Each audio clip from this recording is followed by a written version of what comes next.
آپ اکیلے اپنی چارپائی پہ بستر کے اندر منہ دے کے بھی درد سے کہیں گے نا معاف کر دے تو وہ تو مہربانی بڑا ہے۔ میرے نبی پاک صلی اللہ علیہ وسلم مثال دیتے ہیں، فرمایا ایک آدمی صحرا میں جا رہا، صحابہ سے حضور خطاب کر رہے ہیں، فرمایا ایک آدمی صحرا میں جا رہا تھا، اس نے اپنی اونٹنی پہ کھانا پانی پیسے ہر چیز رکھی ہوئی تھی، صحرا تھا بہت بڑا، درمیان صحرا کے گیا تو تھوڑا سا سستانے کے لیے آرام کرنے کے لیے اونٹنی سے نیچے اترا۔ اب اس نے اونٹنی کی لگام اونٹنی کی نکیل اپنے سرہانے کے نیچے رکھی، ہاتھ کے ساتھ پکڑی اور سو گیا۔ تھوڑی ہی دیر کے بعد جب اس کی آنکھ کھلی تو دیکھا اونٹنی غائب ہے۔ صحرا میں وہ پیدل نہ آگے جا سکتا ہے نہ پیچھے جا سکتا ہے، نہ دائیں نہ بائیں، کھانے کو روٹی نہیں، پینے کو پانی کا قطرہ نہیں، تھوڑا ادھر بھاگا ادھر بھاگا، تھک گیا۔ کریم محبوب فرماتے ہیں وہ پوری طرح نڈھال ہو گیا اور مایوس ہو گیا، معاذ اللہ، مایوس ہو کے دوبارہ اسی جگہ آ کے لیٹ گیا جہاں پہلے لیٹا تھا، انتظار کرنے لگا کہ اب موت ہی آئے گی، آخری وقت ہے، اب نہ میں پیدل یہ صحرا کراس کر سکتا ہوں، نہ پیچھے جا سکتا ہوں، نہ کھانا ہے نہ پانی ہے، سوائے موت کے کوئی سہارا نہیں۔ حضور فرماتے ہیں وہ رستے میں دوبارہ لیٹ گیا، اچانک اس نے رخ بدلا تو اونٹنی سامنے کھڑی تھی۔ حضور نے صحابہ سے پوچھا بتاؤ نا اسے بھلا کتنی کو خوشی ہوگی؟ یا رسول اللہ جی سے نئی زندگی مل گئی ہے۔ آپ دیکھیں نا سارے ڈاکٹروں نے کہہ دیا کہ اس کے تو گردے معدہ جگر ہر چیز ختم ہے، گھر لے جاؤ خدمت کرو، ہر طرف پریشانی ہے۔ وہ بندہ بھی سمجھ گیا ہے کہ آخری وقت آ گیا، کل جاؤں پرسوں جاؤں، تیاری ہو گئی، سب لوگ آ گئے، باہر والے بھی آ گئے، یہ ماحول ایک عجیب رنگ اختیار کر گیا۔ اچانک ایک ڈاکٹر نے آ کے کہا نہیں نہیں غلطی لگ گئی تھی۔ مجھے بتائیے انداز کیا ہوتا ہے؟ بغیر دوائی کے بندہ اٹھ کے کھڑا نہیں ہو جاتا، او میں تو بچ گیا ہوں۔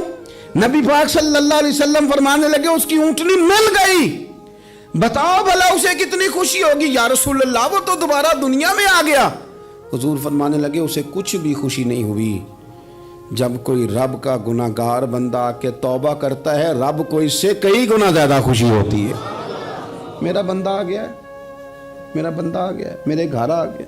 اس نے آنسو بہائے ہیں، اس نے کہا اللہ میں تیرا ہی ہوں، تیرا ہی رزق کھاتا ہوں، تیری ہی زمین پہ رہتا ہوں، تیرے نام سے میری سانسیں چلتی ہیں۔ وہ آ گیا۔ فرمایا اس اونٹنی والے سے زیادہ رب کو خوشی ہوتی ہے جب گناہگار آ کے توبہ کرتا ہے۔ گناہگاروں کے آنسو اس کی بارگاہ میں بڑے مقبول ہیں، لیکن ہم رسم ادا کرتے ہیں، توبہ نہیں کرتے۔ ہم اپنے آپ کے ساتھ دھوکہ کرتے ہیں، جھوٹ بولتے ہیں۔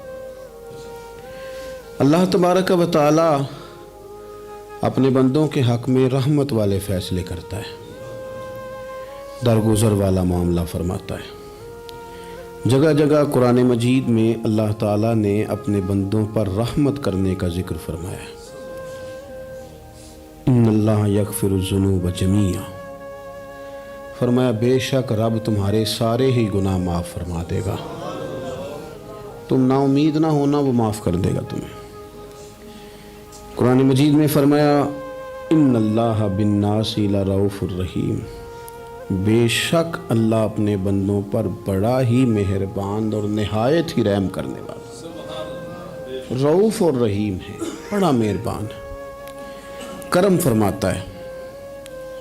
اللہ تعالیٰ اپنے بندوں سے بڑا جلد راضی ہو جاتا ہے۔ ماں پیار کرتی ہے اپنے بچے سے، لیکن وہ ناراض بھی ہو جاتی ہے بعض چیزوں پہ، بعض معاملات اس کا دل بھی دکھاتے ہیں، بعض جگہ وہ رو کے یہ بھی کہتی ہے کہ تو نے میری محبت کا کوئی نتیجہ نہیں مجھے دیا، میری ساری کمائی تو نے ضائع کر دی۔ والد بہت ساری جگہوں پہ ناراض ہوتا ہے، شکوہ کرتا ہے، کہتا ہے میری بیماریوں کی، پریشانیوں کی، بڑھاپے کی، کمزوریاں کا سبب بیٹے تو ہی بن گیا، یہ ساری تکلیفیں تو ٹھیک ہو جائیں تو میری شاید عمر بھی بڑھ جائے، صحت بھی ٹھیک ہو جائے، میں زیادہ دیر جوان رہ سکوں۔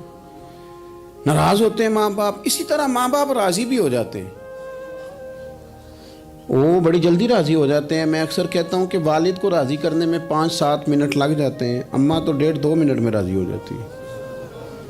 ابا جی کو 5-7 منٹ لگتے ہیں، کئی دفعہ کہنا پڑتا ہے، کوئی دلائل دینے پڑتے ہیں، لیکن والدہ کے لیے تو کچھ بھی نہیں، آپ نیرا جا کے پیروں میں بیٹھ ہی جائیں، کچھ بھی نہ کریں، آپ پورا روئیں نہ رونے والا منہ ہی بن جائے تو اماں تو نرم ہی نرم ہے، جس وقت جو مرضی آپ کرا لیں ہو گیا۔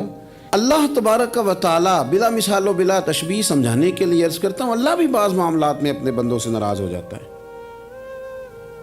وہ کہتا ہے میں تکبر کرنے والوں کو پسند نہیں کرتا، وہ کہتا ہے فسادی پسند نہیں ہے، وہ فرماتا ہے کہ راہوں میں کجی کرنے والے پسند نہیں ہیں، وہ فرماتا ہے کہ بدعہدیاں کرو گے تو میں صبح قیامت تم سے سوالات کروں گا۔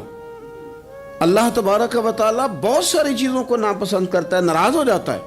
بلکہ نبی پاک صلی اللہ تعالیٰ علیہ وسلم نے فرمایا تم بات کرتے کرتے کوئی ایسا جملہ بول دیتے ہو کہ رب اتنا ناراض ہوتا ہے کہ تمہیں پتہ بھی نہیں ہوتا، تمہارے لیے جہنم کا فیصلہ کر دیتا ہے۔ اس لیے پہلے تولو پھر بولو، خود اپنے لفظوں کی تو تم پہرے داری کرو نا کہ میں کیا کہہ رہا ہوں۔ اور حضور یہ بھی فرماتے ہیں کہ اس کا دوسرا پہلو بھی ہے، بعض اوقات تم بات کرتے ایسا جملہ کہتے ہو وہ اتنا راضی ہوتا ہے کہ تمہارے لیے جنت کا فیصلہ فرما دیتا ہے۔ ان کاموں کی طرف بڑے جن سے اللہ راضی ہوتا ہے۔ میرے نبی پاک صلی اللہ تعالیٰ علیہ وآلہ وسلم نے ارشاد فرمایا، بعض احادیث میں لفظ یہ ہیں کہ اللہ اپنے بندوں کو دیکھ کے مسکراتا ہے جو اس کی شان کے لائق ہے۔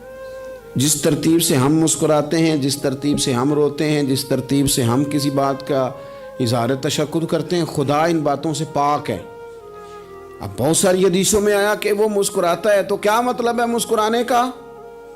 تو علماء تفسیر نے لکھا ہے مسکرانے کا مطلب یہ ہے کہ وہ بڑا ہی راضی ہوتا ہے اپنے بندے سے، بڑا راضی ہوتا ہے، یہ مطلب ہے۔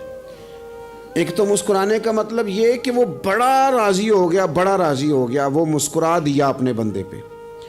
اور ایک اس کا معنی خود نبی پاک صلی اللہ تعالیٰ علیہ وسلم نے بیان فرمایا۔ مسند امام احمد بن حنبل میں حدیث ہے، حضور سید عالم علیہ السلام سے صحابہ نے پوچھا یا رسول اللہ شہید تو بڑے لوگ ہوتے ہیں، شہیدوں میں افضل کون ہے؟ تو اللہ کے حبیب علیہ السلام فرمانے لگے وہ والا بندہ جو ڈٹ گیا تھا کافروں کے مقابلے میں، وہ ہلا نہیں، پوری طرح ڈٹ کے جو لڑا وہ شہداء میں افضل ہے۔ حضور فرماتے ہیں وہ جنت کے بالا خانوں میں سیر کرے گا اور رب اسے دیکھ کے مسکرائے گا، رب اسے دیکھ کے مسکرائے گا، اللہ تعالیٰ مسکراتا ہے اسے دیکھ کے۔ اور اگلے جملے میں حضور نے وضاحت کر دی، فرمایا جب رب دنیا میں کسی پر مسکراتا ہے نا تو اس کا معنی یہ ہے کہ قیامت میں پھر اللہ اسے حساب کوئی نہیں لے گا۔ جس پر اللہ دنیا میں مسکرا دیا اس سے کوئی حساب، تو وہ کام ڈھونڈنے چاہیے نا جس سے اللہ مسکرائے۔ چھوٹا بچہ بھی ناراض نہ ہو تو وہ چیزیں وہ ڈھونڈتا ہے کہ اس کو کیا پسند ہے، چاکلیٹ لے جاؤں، فلاں چیز لے جاؤں، آئس کریم لے جاؤں۔ تو ایک بچے کے لیے، گھر کے لیے، سربراہ کے لیے اتنی محنت کرتے ہو تو وہ کام بھی ہمیں ڈھونڈ کے تلاش کرنے چاہیے نا جس سے رب راضی ہوتا ہے، اللہ راضی ہوتا ہے۔ بتاؤں وہ کون کون سے کام ہیں؟ نبی کریم صلی اللہ تعالیٰ علیہ وسلم نے ارشاد فرمایا 3 لوگ ہیں جنہیں دیکھ کے رب مسکراتا ہے۔ یا رسول اللہ صلی اللہ علیہ وسلم وہ کون کون سے؟ تو محبوب فرمانے لگے ایک وہ بندہ ساری مخلوق سوئی ہے، آدھی رات ہے، رات کا پچھلا پہر ہے، اس نے اٹھ کے وضو کر لیا، مصلی پہ کھڑا ہو گیا خدا کی یاد میں، فرمایا اسے دیکھ کے رب مسکراتا ہے جو اس کی شان کے لائق ہے، مسکراتا ہے اللہ۔ یہ تو سونے کا ٹائم تھا، یہ تو گہری نیند آنے کا وقت تھا، رات کا پچھلا پہر۔ اور سننا میرے بھائی،